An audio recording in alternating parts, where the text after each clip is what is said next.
Well, doctors, what do you think? Are you going to let Jack Benny do another year on television? Do you think he can take it? We don't know.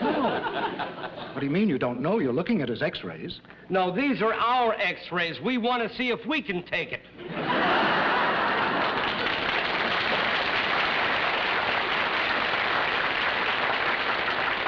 You know something? We look in pretty good shape. Let's let him do another season. From Television City in Hollywood, the Jack Benny Program. With Jack's special guest, Dr. Billy Graham. Brought to you by the Careful Drivers, Careful Buyers Car Insurance Company, State Farm Insurance.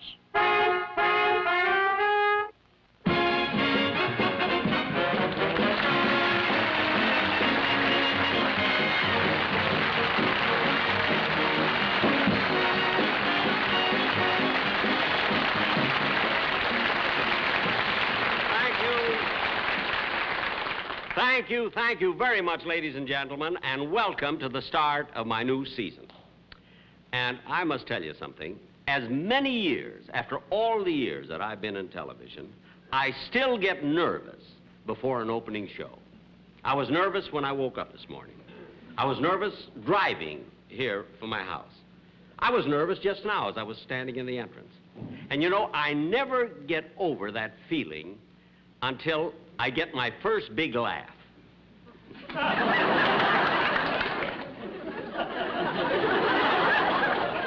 Last year, I was nervous till the middle of my 8th show. For the first 7 weeks, people thought I was Chet Huntley. But I must tell you, I have the most wonderful vacation this summer. Hey, Remley, Wayne, hey, Sammy, come here. This is my opening show. Why are you late? I'm sorry. We were on vacation. We just got back. You on a vacation? Where were you? In the bar across the street. You mean you spent a whole summer in a bar? How could you do that? Why not? It's our condition. But what about your folks, your family? I mean, how did you manage that? We told our wives we joined the Peace Corps. All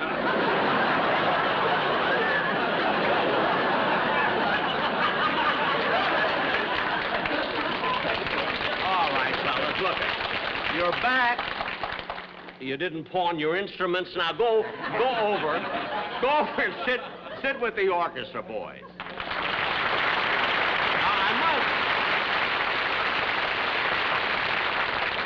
Ladies and gentlemen, I must tell you something that's not true at all, what they said about being in the bar all summer.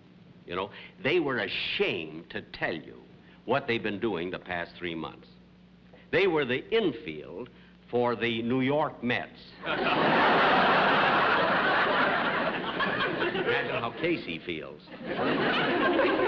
Well, to get on with the show, ladies and gentlemen, it gives me great pleasure now to bring back once again, another year, my singing star, Dennis Day.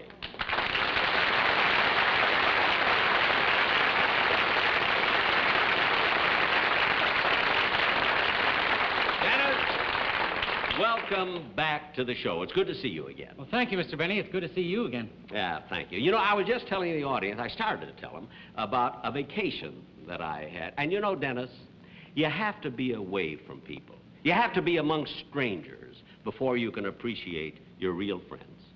And Dennis, I want to tell you something. I missed you so much these past few weeks that when I saw you walk on just now out here, I had the warmest feeling. Get it over with. They want to hear me sing.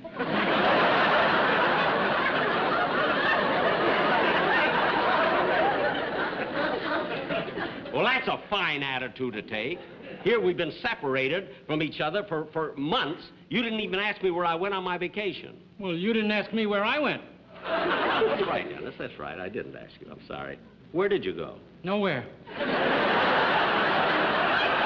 mean you spent the whole summer right here in Los Angeles? I sure did. You know, there's an old poetic saying, why go searching the world around when there's so much to see in your own hometown? Oh, yes, I remember that poem. A beautiful poem. See, who wrote that? Was that Tennyson or Walt Whitman? Cassius Clay.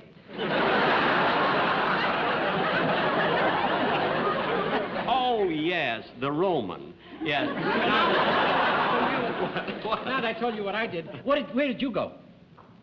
On my vacation? Yeah.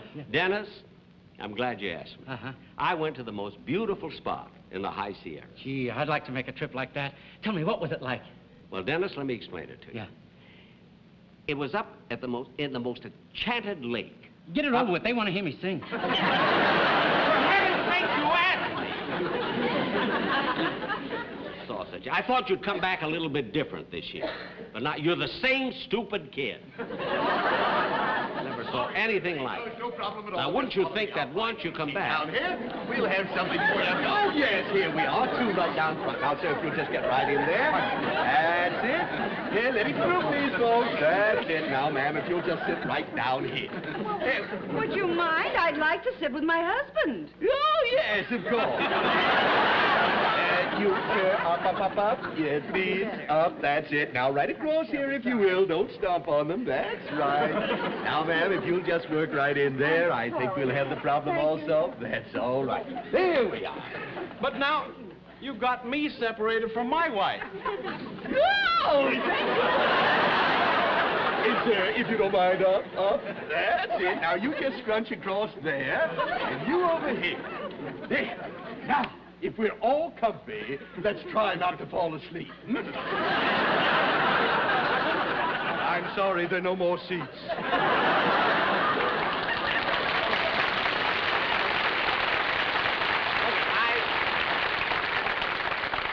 I don't want to see. I don't blame you. This is a miserable show. This is my show. Oh, it's you!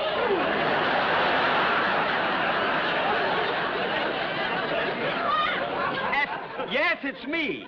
And I don't want you here as an usher. Well, I don't want to be here any more than you want me here, but they tell me I have to be here. Why? I'm the only one with your blood type. There are a lot of people with my blood type. Living?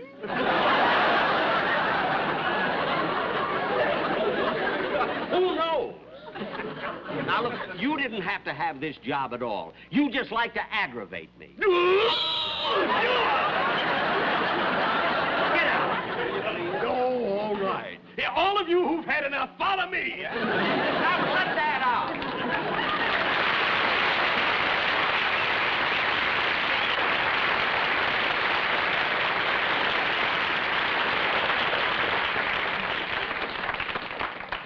My doctor had to let me do another season.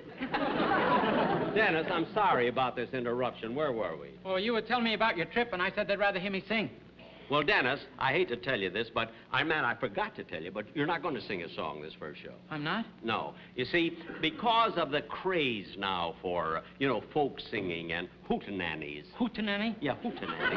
You see, we're going to get...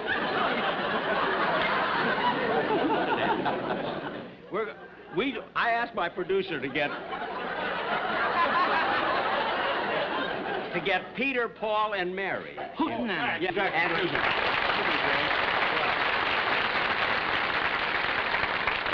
Well, Jack, I kind of hesitate to tell you this, but Peter, Paul, and Mary couldn't make it. Well, it seems they had another engagement or something, I think. Well, what are we going to do? Well, I figured when they couldn't come here, we could do the number. We? Yeah, look, hold this just a minute. Now, you can be Peter. Okay, all right. Peter Hootenanny? And, look, Jack, I can be Paul. Paul Hootenanny, huh? You look a little like Burl Ives there. Well, who's going to be married? Oh, we'll take care of that, Dennis.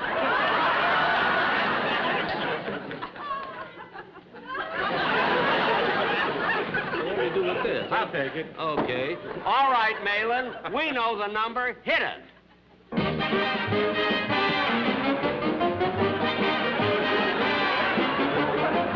Green, green, and green they say on the far side of the hill.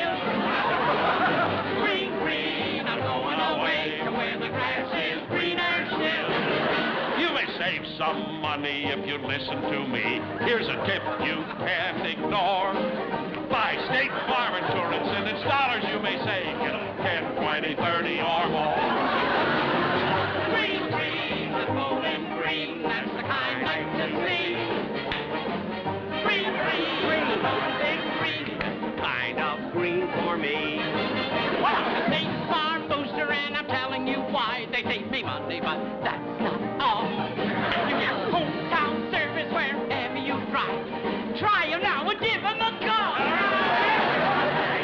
Farm insurance is the best for any car.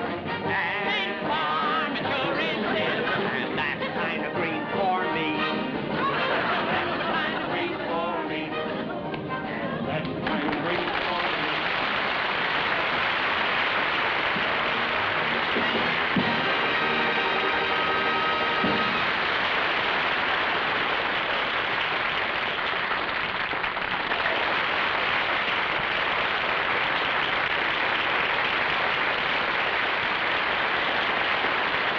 Thank you. Isn't that crazy? Huh? And now, ladies and gentlemen, it's time for me to introduce my guest. You know, only twice in my long career in radio and television have I been hesitant about asking someone to appear on my program. I'll never forget, you know, the first time that I asked, the other one was President Harry Truman. And I was so nervous about asking him to be on my show, 'cause I'll never forget how concerned I was whether I should do this or not. After all, a president, you know, on a comedy show. Well, anyway, I called up Mr. Truman. After all, we'd been friends, you know, for many, many years. And really, when I say a wreck, I was. You know, because I wasn't sure whether he turned me down or anything. So when I got him on the phone, I said to him, Mr. Truman, and I was shaking, literally. I said, Mr. Truman, would you be a guest on my television show? And he says, why, certainly, Jack, I'd love it. And I was so nervous, I said, why not?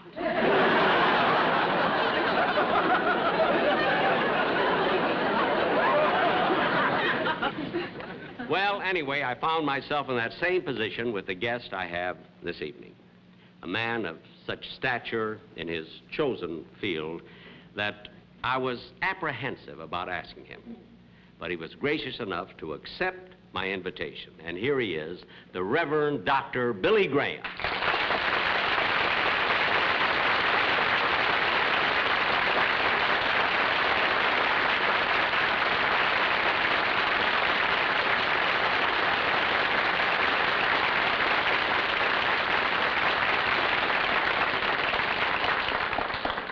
Dr. Graham, I can't tell you how much I appreciate your accepting my invitation to be on my show. It's really a great honor. Well, thank you, Jack, and I wish you'd call me Billy. Everybody else does. All right, then I will, too. You know, Jack, a lot of people have asked me already why I accepted an invitation on your show, and many people are also curious as to why you invited me on a comedy show. I've never been on a comedy show before. Why did you invite me? Well, Billy, there are many reasons, and I'm sure your appearance and the things that you stand for certainly won't hurt my musicians.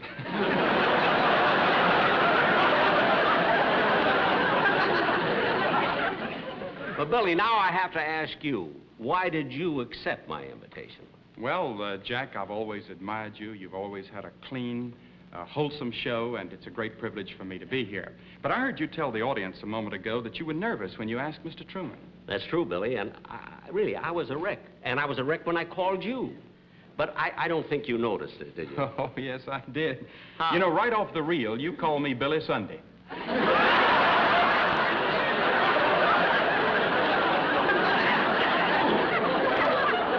I did? Yes, and not only that, but after the phone conversation, you reversed the charges.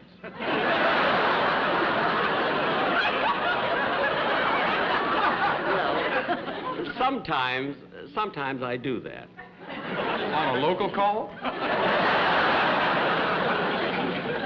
Well, that's the only kind I make, you know. Long distance, I send postcards. Anyway, Billy, I'm really flattered that you're here on the same stage with me. I really am. Well, thank you, Jack, and it's a great privilege for me to be here. You've done everything to make it comfortable. You know, I was nervous before I came on here, but you've put me right at ease. And incidentally, I want to thank you for inviting me to hear you play the violin at the Hollywood Bowl tomorrow night. Oh, well, if you're able to come, I know you'll enjoy it. Well, I'm sure I would, Jack. You know, I've always considered you to be a great violinist.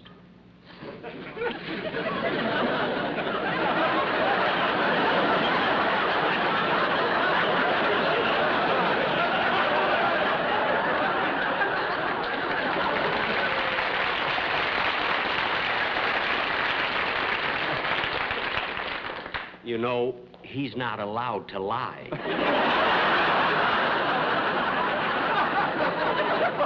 But you know, Billy, it just occurred to me, you may not realize this, but we almost met on one other occasion.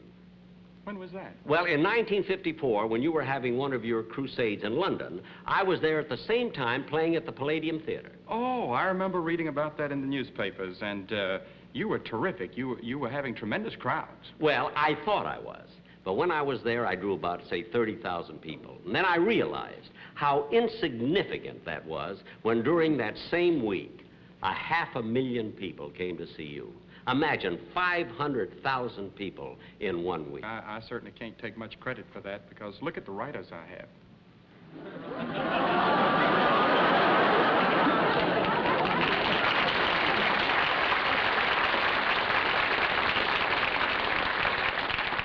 Writers? Yes, Isaiah, Jeremiah, Matthew, Mark, Luke, John. But yeah, I can't get over it, 500,000 people. You know, Billy, you've been doing such wonderful work for such a long time. I was just wondering, how old are you? I'm 44, Jack. 44. Well, I must say you don't look it. And Billy, for years, you know, I've been kidding about being 39, you know. But I don't mind telling you, I'm really 47.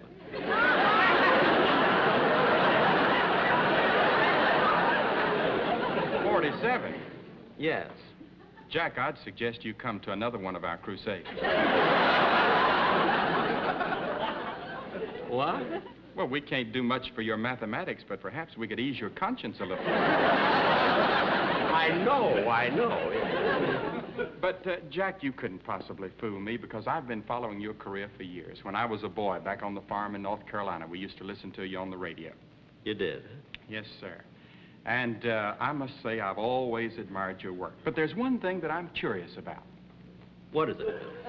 Well, if you don't mind me asking No, you... no, not at all. What is it? Of course not. I've never been, as I said a moment ago, on a comedy show before, and I would like to ask a comedian this question. Yes. Why is it that you comedians always use insults in order to get laughs?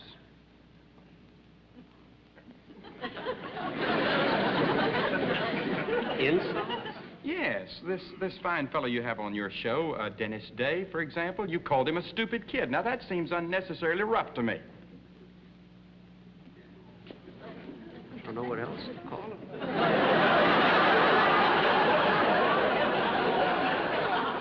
But, Billy, I have to do things like that to get laughs, you know? You know, I can't wait till the 8th show every year. Jack, I'm sure that there are other areas of humor without your always referring to Don Wilson's obesity. Well, Billy, if you want a kind of a comedy show where there are no insults and everyone is nice to each other, we'll give it a try. I don't think it'll work. But if you'll sit right over there, we'll try it. All right. I mean, your suggestions are always good. Maybe we can do a nice, sweet show. Well, I'll listen. All right, now you sit right over here. Could I have a chair for Dr. Ray, please? Thank you. Now, I'm going to try and do what you said, because you said we shouldn't insult each other, we shouldn't be mean, we should be nice. All right, I'll do the best I can with that. Fellas, you know the idea now, don't you? Nice show, sweet. Let's start the show again. Give me my theme song, please.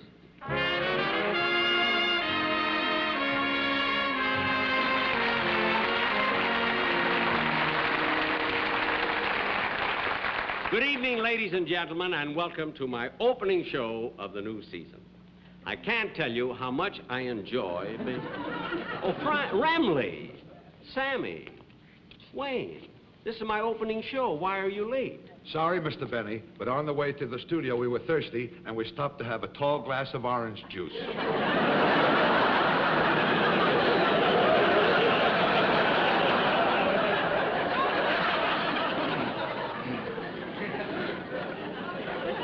I had pineapple juice.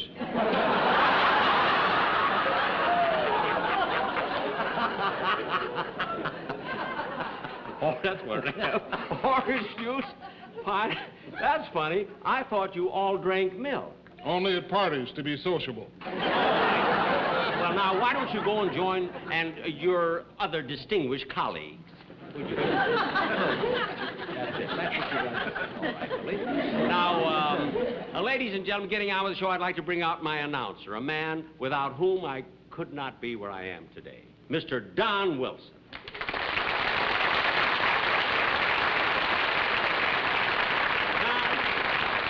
Don, are you all ready for another season? You bet I am, Jack.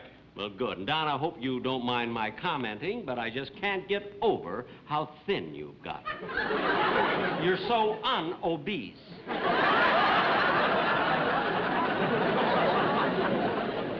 Well, thank you very much, Jack, and I also want to thank you for that handsome bonus you gave me. But after all, that's typical of your generous nature.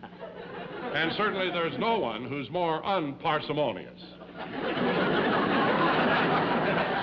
Well, now, only you would be nice enough to say things like that, and it's been pleasant talking to you. Not funny, but pleasant.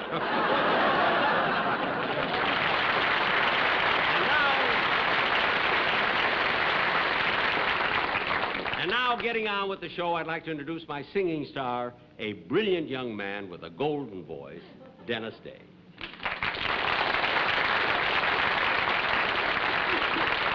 Dennis, it's nice to see you again. Thank you, Mr. Benny.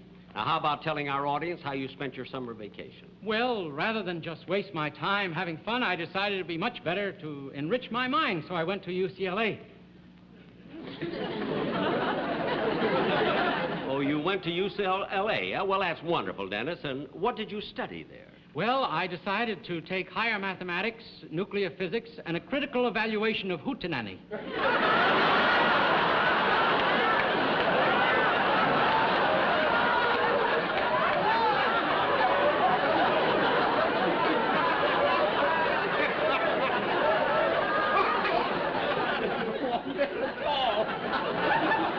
Spoil the whole idea. Well, Dennis, is that what you did this summer? Yes. With your intellectual capacity, you should be able to absorb all three. Now, Dennis, I'd love to hear more about your studies, but now it's time.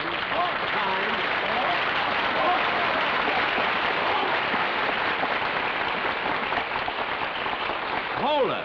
Just a minute. Rochester, what are you doing out here? I had to come out. I was down in your dressing room watching the show, and I think something went wrong with the television set. What do you mean? Don Wilson got thin, Dennis Day got smart, and your honest boys drink milk. Oh, well, Rochester, there's nothing wrong with your television set. We were just trying a new formula where everybody is quiet and sweet. Quiet and sweet? Yes. Boys, you better get loud and funny. Your swimming pool isn't paid for yet. Well, don't worry about it, Rochester. Just go back to your dressing room. Thank you. And now... I think maybe I was wrong. I apologize. I'm sorry. Maybe that wasn't the right formula after all. No, Billy, don't be sorry, because after all, we did get a lot of laughs, didn't we? Even your way. Yes, I think so. But, Jack, I want to tell you really how wonderful it has been to be on your show. It's been a great treat for me. Thank you, Billy, but I wouldn't want you to leave without giving us all the benefit of just a few inspirational words. Well, thank you, Jack. This is very important. Well, thank you, Jack. I'll be glad to. Ladies and gentlemen, Dr. Gray.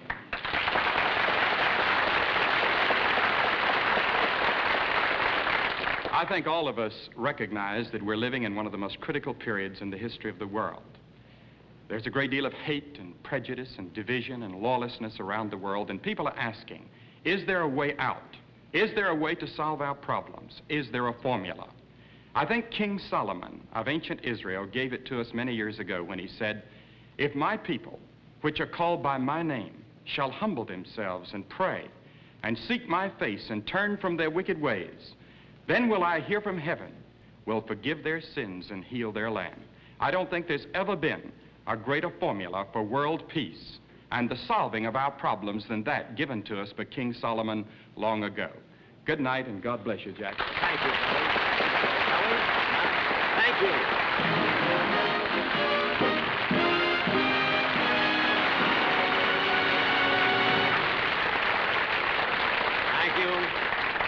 Thank you very, very much, ladies and gentlemen, and I certainly want to thank my guest, Dr. Billy Graham.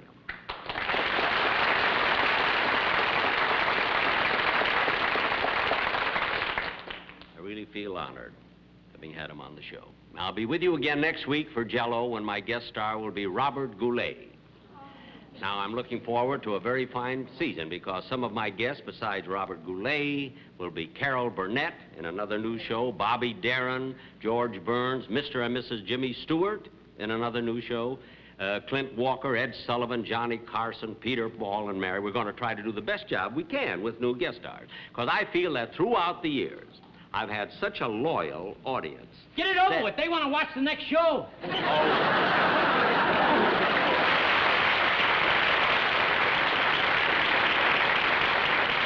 Jack Benny program has been brought to you by the Careful Drivers, Careful Buyers Car Insurance Company, State Farm Insurance.